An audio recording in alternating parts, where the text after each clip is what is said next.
Good morning. My name is Lauren Agredano, and I'm here with the Synergy 6 at Capitola Beach for a beach cleanup event with the organization Save Our Shores.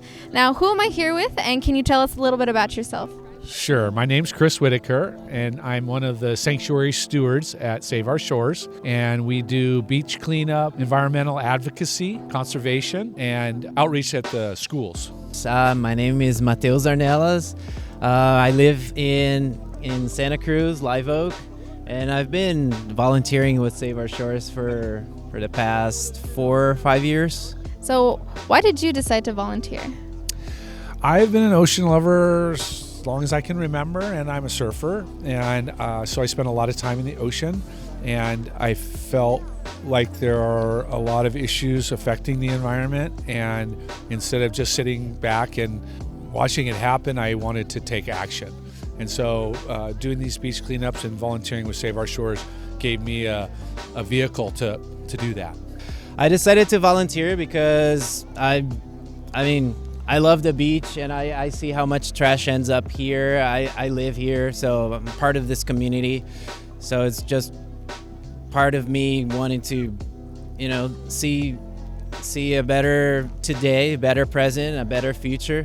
And once you get involved in helping out your community, you meet wonderful people, and you actually start to think more about every small detail. All right, and who is running the organization, and what is your position in it? So the stewards are volunteers that get trained on how to run an event like this. So we get a little bit of training on the history of Save Our Shores, and then we get a little bit of training on how to safely run an event like this, including collecting the sharps, the syringes, in case we find those. So what is Save Our Shores, and what do they do for the community? Save Our Shores is an organization that don't only organize beach cleanups, but also work with politics. And nowadays, some of the most notorious works we've done is banning plastic bags from grocery stores. Started here in Santa Cruz in the county and grew all around California. Nowadays, you only get paper bags from grocery stores, and there's more motivation for people to have their reusable bags in their cars whenever they go shopping. The Ban the Butt initiative, which is for banning cigarette butts. These are single-use plastic items that end up in our beaches and contains lots of chemical toxic compounds. It's been the top item we've been finding in beaches for many years, and I'm happy to see that coming into fruition. All right, what messages do you have to others who do not know about the organization? I would suggest that people take a look at the website and learn about Save Our Shores. There's lots of opportunities to get involved as a volunteer, either doing beach cleanups, working with young people in the grade school level, doing outreach and beach cleanups. And then there is tabling opportunities at kind of like festivals and things like that, where we'll set up the table and talk about what we do, and volunteers staff the tables there. And then we do environmental advocacy at the city hall and the state level, where we try to push for good policies to protect the environment. Now, other than beautiful Capitola Beach, where else would these events be taking place? So all along the beach, all on the coast from San Mateo all the way to Monterey, we do different beaches every weekend. And then there is county-led beach cleanup days, and then there's state-led beach cleanup days. So California Coastal Cleanup Day is once a year, so we participate in that, and that happens throughout the whole state.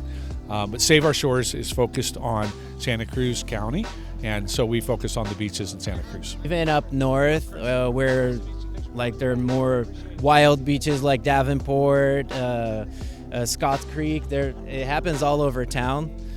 All around the rivers too. It's not only beach cleanups, because rivers, any trash left around river and any bodies of water could be carried down after a rain event, could be carried down to the ocean. So we're trying to protect the environment as a whole.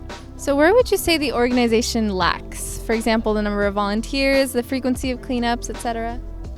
Yeah, I think the thing that a lot of nonprofits struggle with is getting volunteers, getting people engaged. but also raising money for the causes, right? We do have some staff at Save Our Shores, and they make a very modest living on the wages that they're paid, but the donations and the grants that we get help pay for those positions. For example, the volunteer coordinator, the educational outreach, the executive director, those are paid positions. So we raise money to try to have those salaries available for those employees.